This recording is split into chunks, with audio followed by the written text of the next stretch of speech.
Okay, hello everyone and welcome back to World of Tanks Blitz. We're here going to be doing a garage review of this thing, the Lycan, which is the new Tier 7 premium tank in the hybrid line, and it is the new Halloween tank for this year, 2019.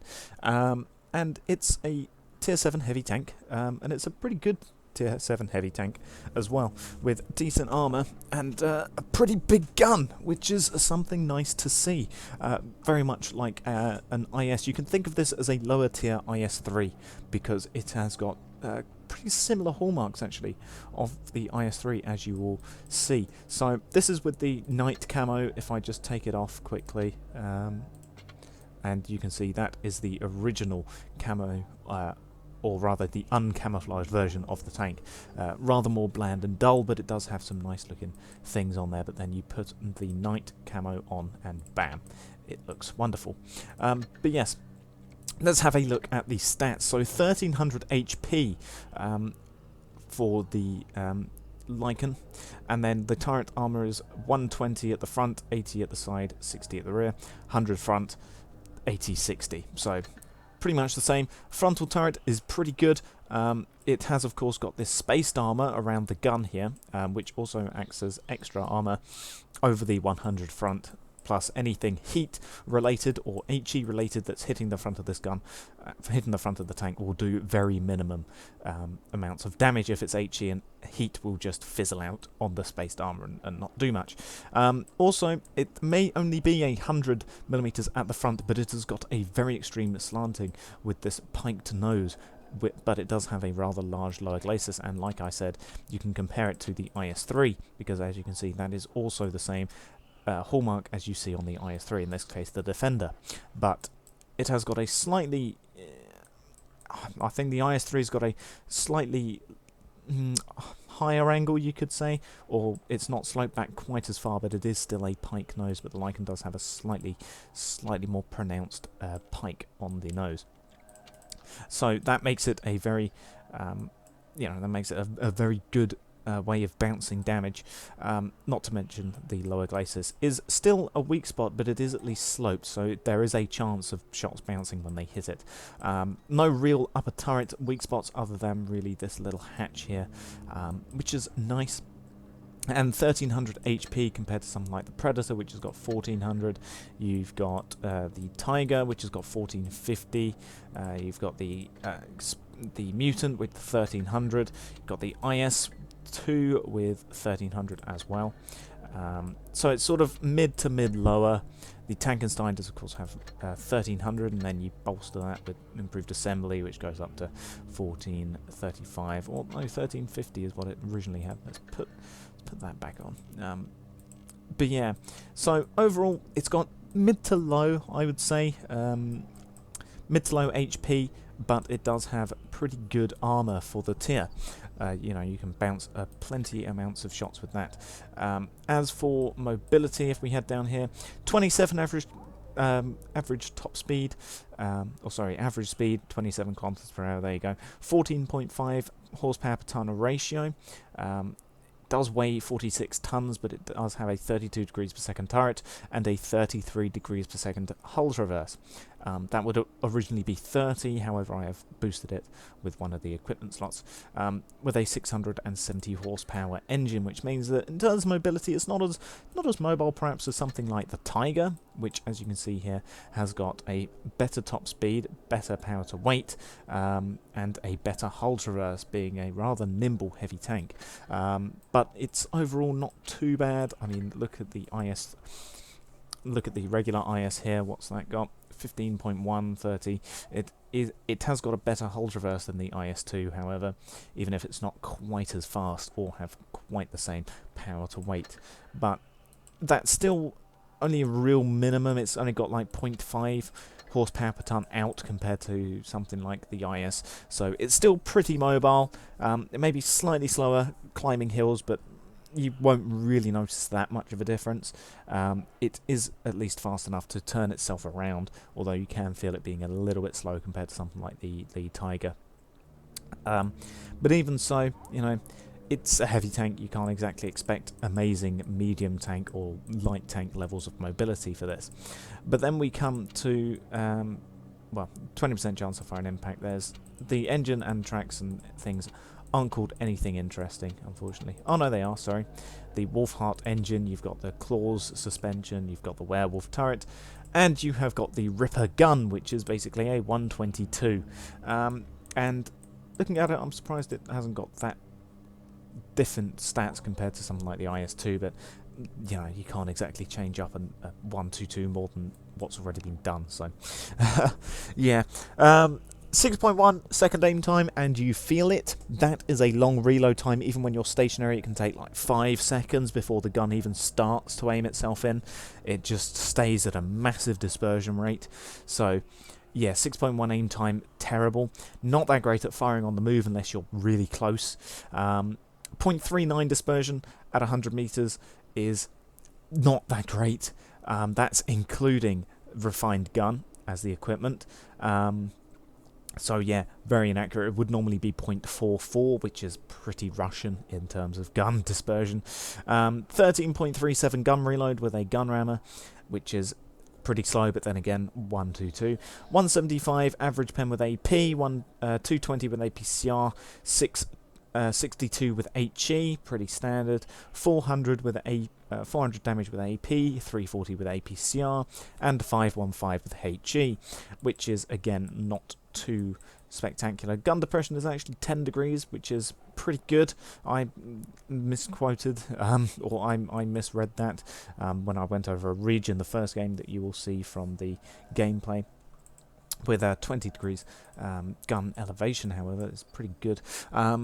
So yeah, overall the gun is pretty much the same as something like the IS-2. Let's just have a quick compare to the 122 D25T on the IS-2, which has got a slightly longer aim time and dispersion, but if I was to put that on, 6.1 with enhanced gun lane drive and 0.38 with refined gun, so the IS-2's gun is slightly more accurate, but it does have the same reload time as the IS-2. The IS-2's gun here is slightly more accurate.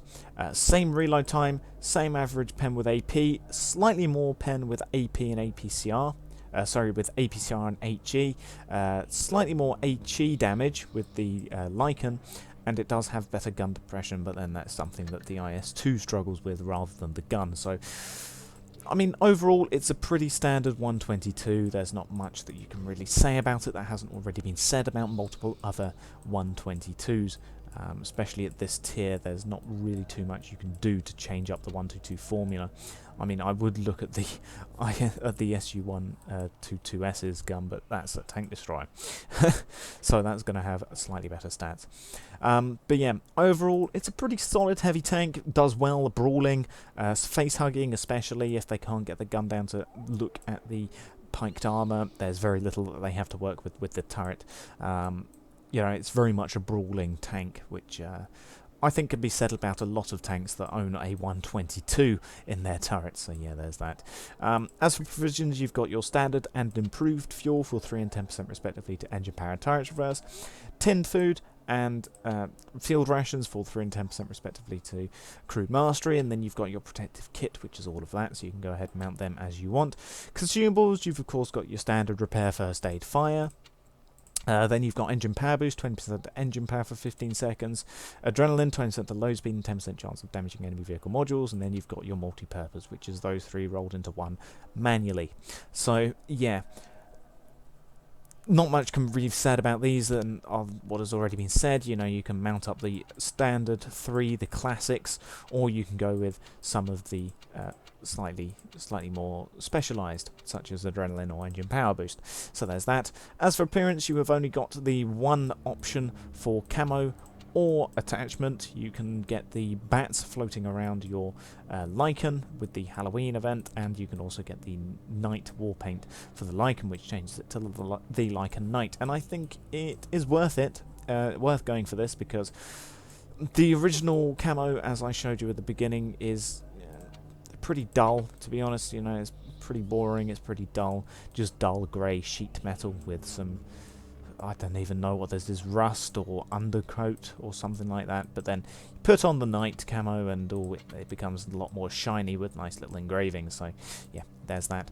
As for ammo, you do carry 50 rounds of ammo, so you can go ahead and change those up as you wish. There's not much that can really be done with ammo, but then again, you're not likely to run out of ammo during a battle, so you know, you can mix and match these as much as you want. You can take 40 rounds of HE and probably still not have to use any of it if you've still got 10 rounds of AP, because you're not likely to use up 10 rounds of AP over the course of a standard battle.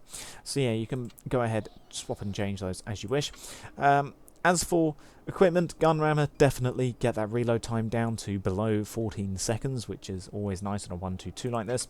Improve modules for the extra track durability, because something to note, which I did point out in the gameplay, is that the tracks are very, very likely to get blown off of this tank due to just how open they are and how exposed they are.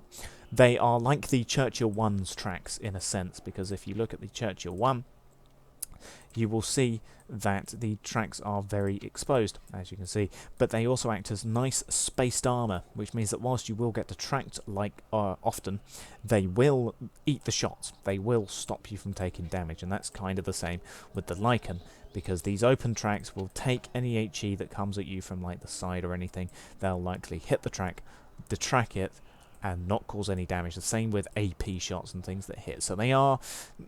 It's a plus and minus for the open track. So, but either way, improved modules is going to be useful for that track durability. And then you're going to want coated optics, because this is not a sniper. This is definitely a frontline tank. If you, especially judging by the stats of that 1-2-2, it's definitely not a sniper. So coated optics definitely. Definitely enhance gun lane drive as well, get that aim time down, because, you know, that's the killer with this tank, waiting for it to scope in and just waiting for it to aim in, because that will not only cost you a shot and a potential kill, it can also cost you your life if you're aiming up at someone who's going to kill you. So yeah, definitely enhanced gun lane drive. Enhanced armour is not a bad idea on this tank. You can go for improved assembly, but honestly, it's a toss-up. You can do either one. Either one of them is beneficial to this tank, so it's whatever you... It's really down to personal preference between these two.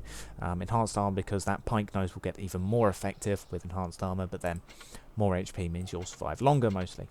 Improved control, get that hulls reverse up, because whilst it would be nice to get that 15.5 power to weight ratio, I think getting the hulls reverse slightly better to stop people from circling around you is going to be useful. So yeah, I would say improved control. Definitely refined gun as well. Get it down to 0.39 accuracy, which is still very badly inaccurate, but it's better than 0.44 if you didn't have this, if you didn't have refined gun on. So definitely refined gun. Then I would say enhanced tracks again, like I explained. The tracks will eat shots, so allowing them to repair up to standard condition rather than partially damaged condition, which is the yellow condition. Enhanced tracks is going to be useful, and then your choice of whatever the hell those two things are. So overall, it's a pretty good Halloween tank. I mean, it's not as horribly OP as some people would call the Helsing, or would most likely called the Dracula, but then it's not quite as bad as something like this, which some people have said, you know, dependent on the way you use it, you can get good results in this, and yes, you can say that about every tank though, but for the general, this is not a good tank as the general consensus. This tank is pretty good. It's not as OP as the Nightmare, I think most people can agree, but it's still a very good tank, and if you can pick it up, do, because, well, not only is it a pretty good tank, but it's also pretty collectible, as are all of the Halloween tanks, and that's the nice thing about Blitz when they do these events, which PC don't get, because, you know, things like this just help break up the game. They help the game feel special and unique, which is nice. But anyway, yes, it's a nice tank. If you can get a hold of it, do. And yeah, that's all the stats. So yes, I'll thank you all for watching, and goodbye.